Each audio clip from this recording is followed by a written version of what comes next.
Friends to our DSSB channel that is A1 English 360 degree. आज मैं साहिबा week फिर आपका वेलकम करती हूँ अपने चैनल पर। तो आज लेके आए हैं आपके लिए टेस्ट नंबर 19 का लेक्चर नंबर 1 जो कि होगा जॉन कीट्स पे बेस्ड। तो चलते हैं जॉन कीट्स के प्रीवियस ईयर क्वेश्चंस पे। Question 1, which of the following is not correctly matched? इनमें से कौन सा सही से मैच नहीं हुआ है? सबसे पहले चेक करते हैं। Water water everywhere, not a drop to drink. ये लाइन्स है किसकी? ये लाइन्स है the rime of the ancient mariner, जो कि लिरिकल बैलेड्स की फर्स्ट पोएम है और written by S.T. Coleridge. And in this line the mariner or the sailor is saying कि everywhere water water everywhere, यानी चारों तरफ वो पानी से घिरा हुआ है, but इतना salty water है that they don't have even a drop to drink because of being salty। अब इसमें देखते हैं फिगर ऑफ स्पीच कौन सी यूज्ड है। वाटर वाटर एवरीवेयर यानी W कॉन्सोनेंट की रेपिटेशन है, और जब कॉन्सोनेंट रिपीट होता है तो क्या होता है? Alliteration. So the figure of speech used is alliteration. And अगर हम पूरा सेंटेंस देखें तो water water everywhere not any drop to drink, तो it is an example of situational irony. ये एक सिचुएशनल आयरनी का एग्जाम्पल है। कैसे सिचुएशनल आयरनी है? क्योंकि सिचुएशन क्या है? सेलर एक सी में है जहाँ चारों तरफ वाटर है और पानी है भी, पर प्यास भी लगी है, बट वो पी नहीं सकता। तो ये आयरनी है, उसकी बदकिस्मती कह लो, आयरनी कह लो कि वो इतना पानी होने के बाद भी पानी नहीं पी सकता। बी ऑप्शन देखते हैं। O lift me as a wave as a cloud as a leaf. तो पोएट कह रहा है, poet is saying to west wind, west wind को एड्रेस कर रहा है वो, और एड्रेस करते हुए कह रहा है कि मुझे लिफ्ट कर दो। कैसे लिफ्ट कर दो? As a wave, as a leaf और एज अ क्लाउड। मुझे लिफ्ट कर दो as a wave, as a leaf, as a cloud. And this is the sign of एपोस्ट्रोफे।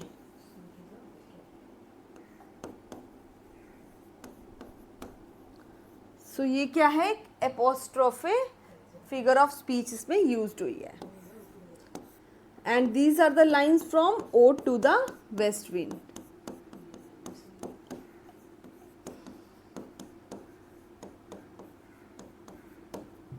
C option, the sounding cataract haunted me like a passion. So ये छलछल की जो आवाज़ है पानी की, वो मेरे को कहीं ना कहीं पैशन की तरह हिट करती है। So these are the lines of Wordsworth and from the Tintern Abbey. Tintern Abbey की लाइन्स है जहाँ पे वाई रिवर जो है छलछल की आवाज़ करते हुए उसे अपने पैशन की याद दिलाती है। टिंटन एबे की लाइन है from Wordsworth.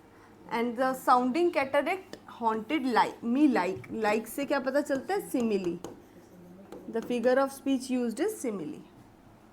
Then felt like some watcher of the skies when a new planet swims into his skin. So these are the lines of John Keats, not A.L. Tennyson. ये wrong है। These are the lines of John Keats. ये John Keats की line है, और ये कौन सी poem है? इस पोएम का नाम है on first looking into Chapman's Homer.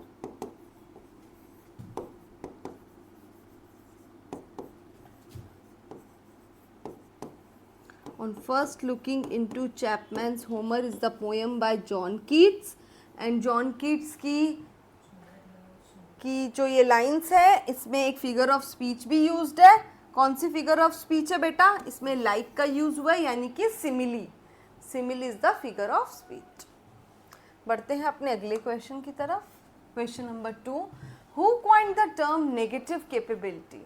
Negative capability term किसने कॉइन की है? Option A Wordsworth, B William Shakespeare, C John Keats and D P B. Shelley.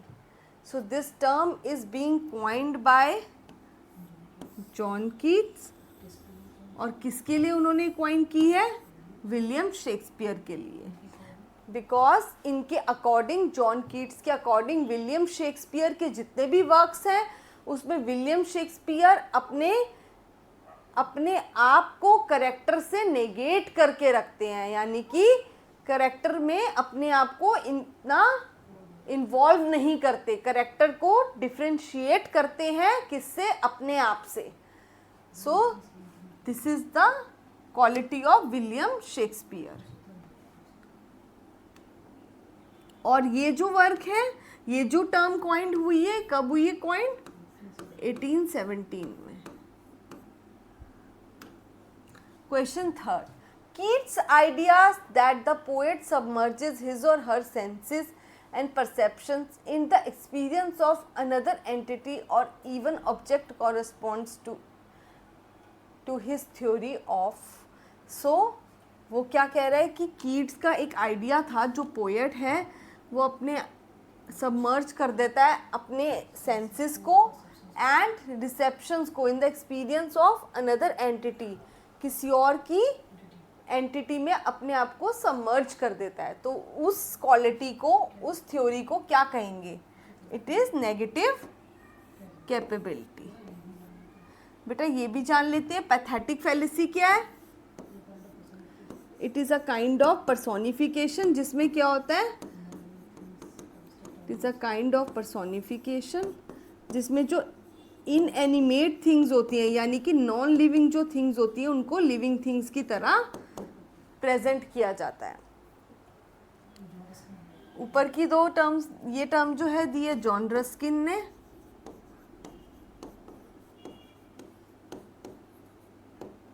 This term is being given by John Ruskin. And ऊपर की जो दो terms है, dissociation of sensibility and unification of sensibility, these two terms are being given by T.S. Eliot. ये दो terms T.S. Eliot ने दी हैं, जिसका क्या मतलब है? Unification of sensibility, it means something is being United. क्या यूनाइट हो रहा है? इंटेलेक्चुअल और इमोशनल आइडियाज को ज्वाइन किया जा रहा है. और डिसएसोसिएशन यानी डिसएसोसिएट, यानी अलग किया जा रहा है किसको? इमोशंस को और इंटेलेक्चुअल थॉट्स को. And these two terms are given by T.S. Eliot to describe the quality of metaphysical poets. किन की qualities को describe करता है? To describe the quality of metaphysical poets.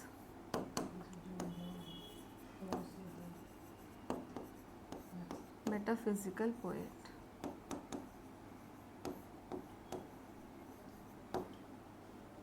Question number 4. Arrange the following chronologically. इनको order से arrange कीजिए. कौन सी odd पहले लिखी गई थी और कौन सी बाद में? सबसे पहले अगर हमें फाइंड आउट करना है तो हम देखेंगे कि सबसे पहले क्या आता था? हिस्ट्री. तो ये कौन सी ओड है जो हिस्ट्री पे बेस्ड है? Option 4, ode to Grecian urn. It is, इसमें हिस्टोरियन, साल्वियन हिस्टोरियन की बात हुई है, तो it is related to the history. ये ओड हिस्ट्री से रिलेटेड है, ode to Grecian urn. 4 number देखेंगे हम कि ये 4 नंबर पे है. सबसे पहले 4 नंबर कौन से ऑप्शन में है? It is in option number A. So answer will be option A. और इसी में लास्ट में कौन सा है? थर्ड. सबसे आखिरी में क्या आता है? पतझड़ यानी ओड टू ऑटम. ठीक है. 5. Which poet illustrated empathy in these lines. किस पोएट ने इन लाइन्स में एम्पैथी को व्यक्त किया है? एम्पैथी क्या होता है बेटा? When we get into the shoes of other person. जब हम दूसरे के दुख को, दूसरे की जगह अपने आप को रख के देखते हैं कि दूसरा क्या फील कर रहा है इस टाइम दुख, तो उसे कहते हैं empathy. If a sparrow comes before my window, I take part in its existence and speak about the grave. These lines are from the letter written by John Keats. John Keats ने letter लिखा है. Letter written by John Keats.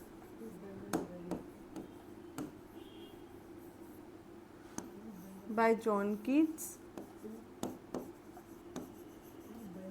to Benjamin Bailey. To Benjamin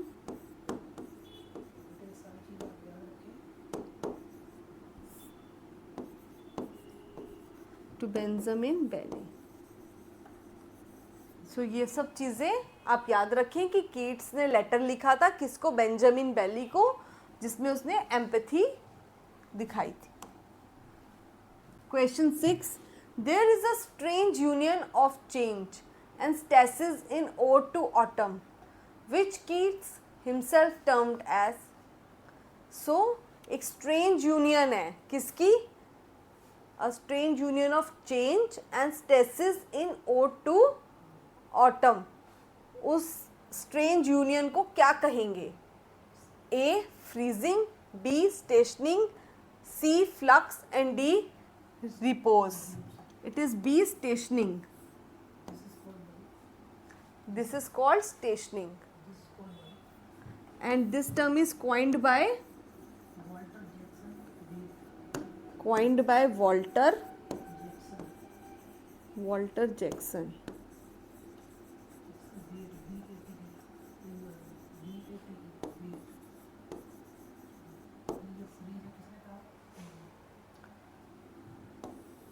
ये जो phrase है पूरा, ये किसने phrase दिया है? It is coined, this phrase is given by Walter Jackson Bate. Question 7. John Keats La Belle Dame sans Merci. So John Keats का जो ये लाइन है, La Belle Dame sans Merci is a what, ये work क्या है? पहले तो इसका मीनिंग समझते हैं. La Belle Dame sans Merci means one beautiful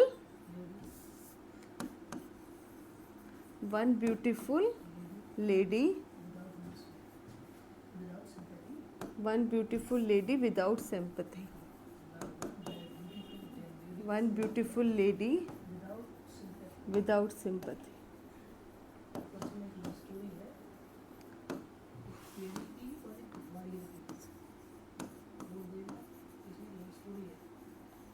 one beautiful lady without sympathy. So this, ये किसकी स्टोरी है? This is a story of a fairy and a knight. Soldier की और एक फेरी की स्टोरी है. ठीक है. अब ये स्टोरी जो है क्या है? ये ए ट्रेडिशनल बैलेड है, बी अ लिटरेरी बैलेड है, सी अ ब्रॉडसाइड बैलेड है, या D none of the above. A literary ballad, ये एक लिटरेरी बैलेड है.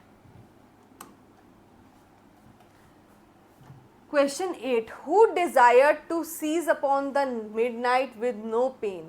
कौन जो है आधी रात को बिना पेन के मर जाना चाहता है?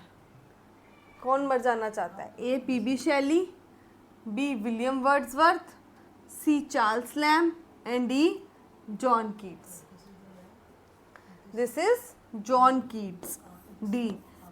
After listening to the song of nightingale. Nightingale का इतना अच्छा गाना है कि वो सुनते सुनते ही चाहता है कि वो ऊपर को चला जाए. She should leave the world. Question 9. Which of the following text is a rarely imaginative version of a tale from the Boccaccio. So Boccaccio का कौन सा वर्क है? डेकेमेरन. बोकाजियो का वर्क है डेकेमेरन. सो डेकेमेरन में से कौन सा है जो वर्क लिया गया है उससे इंस्पायर होके? A. Prometheus Unbound, B. True love, C. Isabella, या D. The Borderers. It is C. Isabella. इसका सबटाइटल भी है बेटा, pot of basils.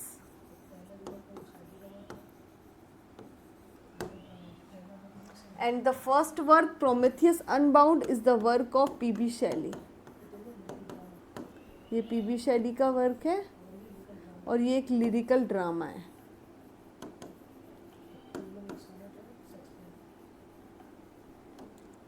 And True Love, it is a sonnet by William Shakespeare, W. Shakespeare. William Shakespeare का sonnet है. Borderers is the worst tragedy, lyrical tragedy है. Worst tragedy by Wordsworth.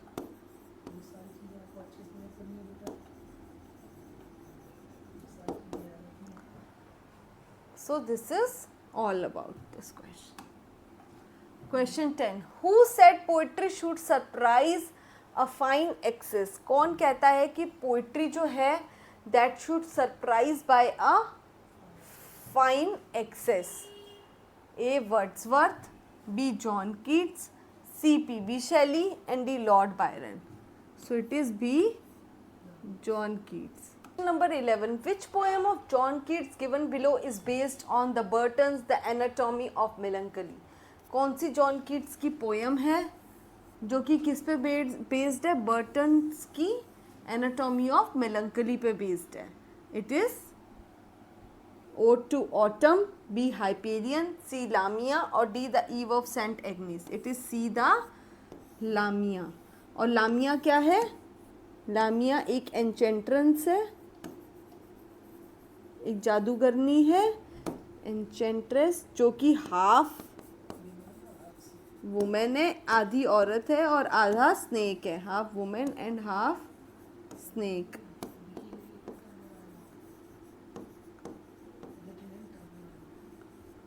और ये किसमें लिखी गई है? It is written in terza Raima.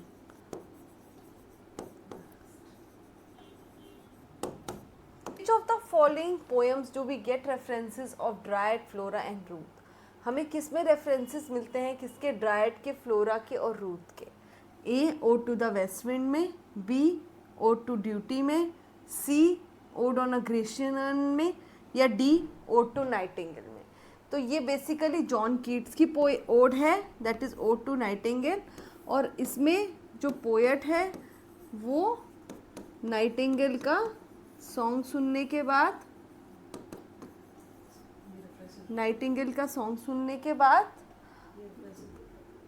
क्या क्या रेफरेंस देता है? इन वर्ड्स का रेफरेंस देता है, ड्रायड का, फ्लोरा का और रूथ का. कि वो नाइटिंगेल का सॉन्ग सुनने के बाद इतना मगन हो जाता है, इतना अच्छा फील करता है कि वो इन चीज़ों का रेफरेंस देता है. Question 13. A thing of beauty is a joy for ever. This is the opening line of which poem? ये किस पोएम की ओपनिंग लाइन्स है? A. Endymion, B. The Prelude, C. The Excursion and D. Ode to nightingale. So a thing of beauty is a joy for ever is the line from Endymion. ये Endymion की line है.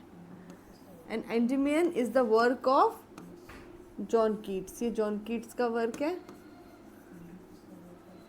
The prelude is the work of Wordsworth.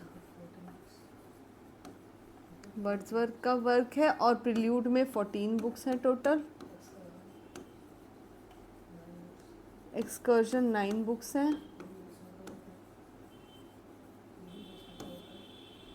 And this is also the work of Wordsworth.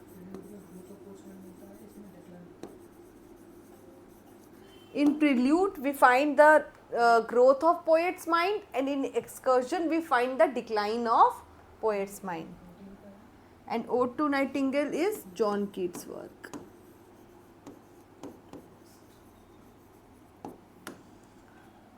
Question 14. Away, away, for I will fly to thee, not charioted by Bacchus and his parts, but on the viewless wings of poesy. Whom does Keats addresses thee in these lines? So, away, away, for I will fly to thee. Thee means, thee किसके लिए? Nightingale के लिए.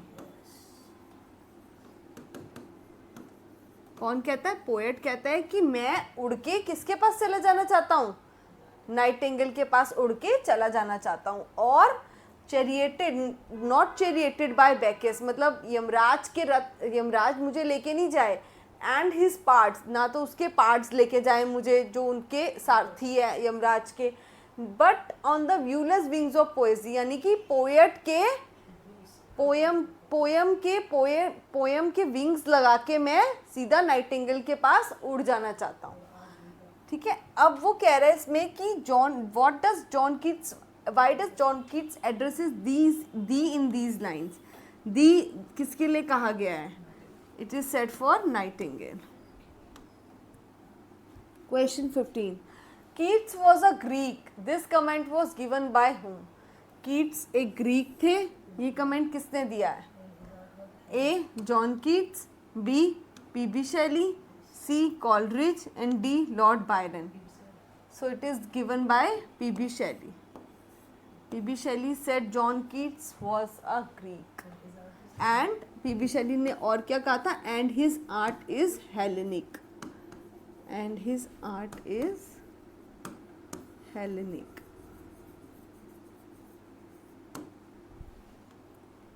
Question 16. The Fall of Hyperion is a sonnet, lyric, epic poem और prose? Fall of Hyperion क्या है? एक sonnet है, एक लिरिक है, एक एपिक पोएम है या प्रोज है? बताइए बेटा।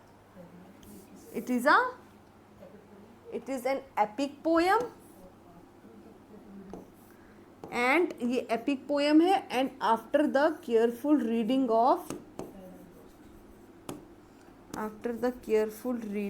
Paradise Lost.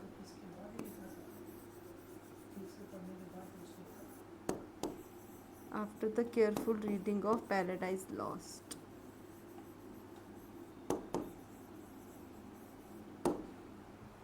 यानी कि पैराडाइज लॉस्ट को अच्छी तरह पढ़ने के बाद इसे लिखा गया। Question 17, which of the following is not true about Keats ode to the autumn? इनमें से कौन सी बात है जो कीट्स के ओड टू ऑटम के लिए ट्रू नहीं है? A ode is a, autumn is a personified in this poem. B, it is a sonnet. C, it is a sensuous poem. D, it is written in 3 structure, each of 11 lines. So Ode to Autumn personified poem है, बिल्कुल सही है। Ode to Autumn, it is a sensuous poem. It touches the senses. Yes. It is written in 3 structure stanza, यानी terza Raima. Ode to Autumn terza Raima में लिखी गई है, बिल्कुल करेक्ट है। It is written in terza rima. So wrong is B. It is not a sonnet. जब ये एक ओड है तो सोनेट कहाँ से होगा? इट इज़ अ ओड, ये एक ओड है। Question 18, how did the romantic poet John Keats die? Romantic poet John Keats की मृत्यु कैसे हुई थी? किस इंसिडेंट से उनकी मौत हुई थी?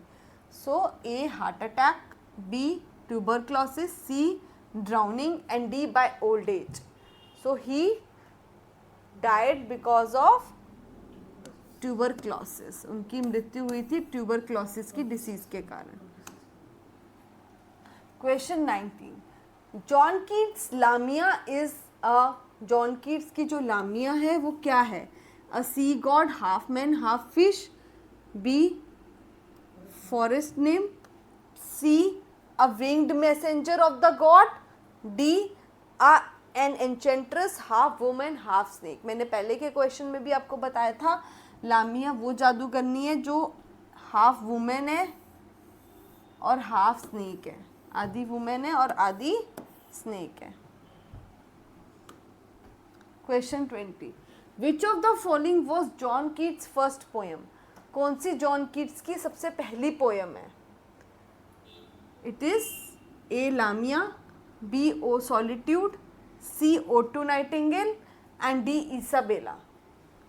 So it is B O Solitude, which is written in 1816.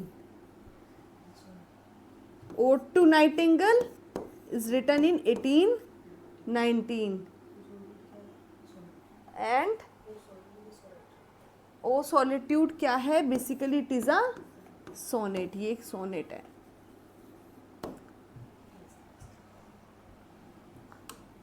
Question 21.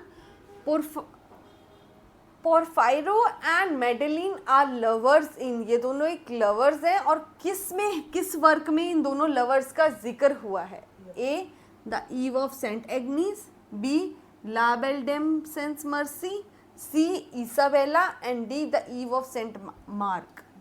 It is A. The Eve of Saint Agnes.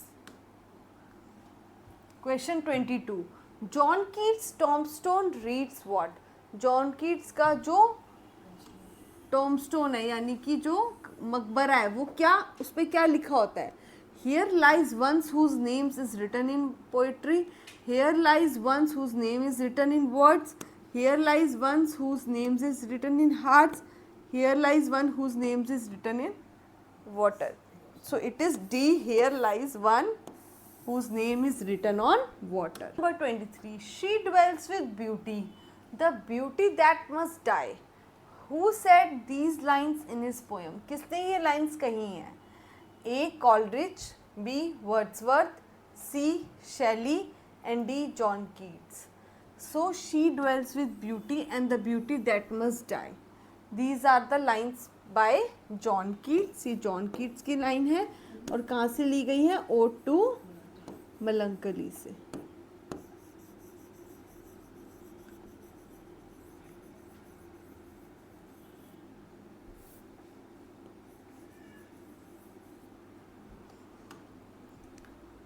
Question 24. Identify from the options given below the feature that makes Keats' ode on aggression urn unique from other odes. कीट की जो odds है on a Grecian earn उसको different करती है किससे? Among the other odds. और odd से डिफरेंट बनाती है ओड्स ऑन अग्रेशन अर्न को. ऐसी क्या क्वालिटी है उसमें ओड ऑन अग्रेशन अर्न में? ए उसकी टोन और थीमेटिक एलिमेंट्स जो कि क्लासिकल हैं, हिस्टोरियन हैं elements. B no formal structure. C the use of personification the based on experiments with sonnets. So it is A the tone and the thematic elements of classical ode. मतलब classical जो उसमें history की classical चीज़ें और जो classical चीज़ें depict हुई हैं उसके कारण उसको डिफरेंट बनाया जाता है. Question 25. Beauty is truth and truth is beauty. Which famous romantic poem contains these lines? These are the lines from ode to a Grecian urn. Question 26. Which image that Keats recreates in his Ode on Aggression Urn is not Salvian? ऐसी कौन सी image है जो Keats recreate करता है in his odes on a Grecian urn, जो कि sylvan नहीं है? A for fair youth beneath the trees, B of deities in the dales of Arcady, C the pastoral pipers, D the unravished bridge of solitude. It is D the unravished bridge of solitude. Question 27.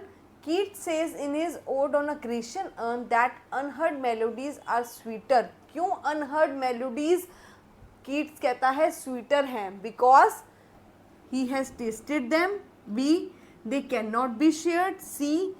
They are oblivious to all. D. They strike the chord of the spirit.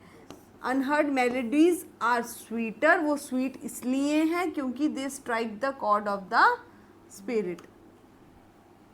Question 28. The bold lover in a ode on a gracious urn need not grieve because. जो bold lover है किसमें? Ode on a Grecian urn में. वो grieve नहीं करता है, वो पछतावा नहीं करता. क्यों? Because he will sometime be able to kiss his beloved. B. He will sometime be able to enjoy the bliss. C. His love and her beauty have become eternal. D, he will never get old to repent. So it is C, his love and her beauty have become eternal. Question 29. Which of the following is not written by the John Keats?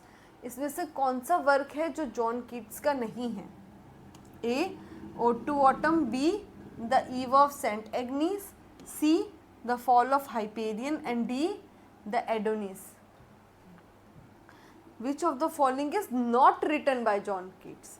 So, Ode to Autumn John Keats का है, Eve of St. Agnes John Keats का है, Fall of Hyperion is also of John Keats. So, Adonis is the work of P.B. Shelley.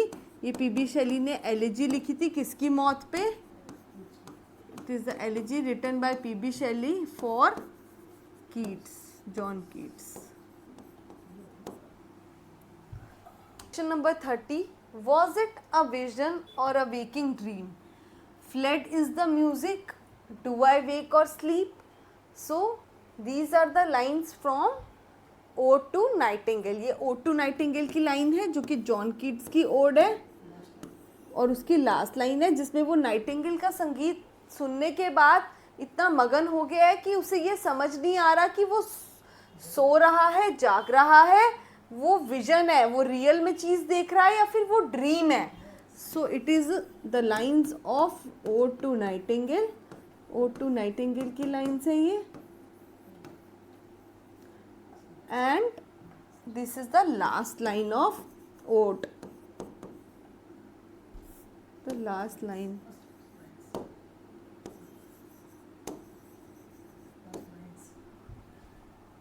Last lines of Ode.